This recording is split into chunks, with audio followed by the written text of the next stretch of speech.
Module 14, Lesson 1, Classwork 1 asks you to take a picture of your MPJ. To do that, first go down to the search and type in camera. It will pop up as the camera app on your computer. This box will then appear.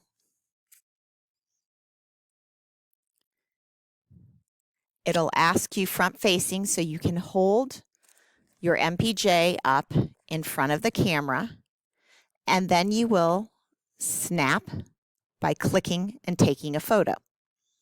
I'm just taking a photo of this page to give you an example. Then go back into Schoology, go into Module 14, Lesson 1, Classwork 1, and it's going to ask you to submit your assignment. You are going to go over to where it says Submissions and click Submissions. It won't let me because I am the administrator of the page. You're going to click on Submissions, and then it'll ask you for a file. You will click on File, and then click on the Pictures, and then select your picture and open, and then submit the file.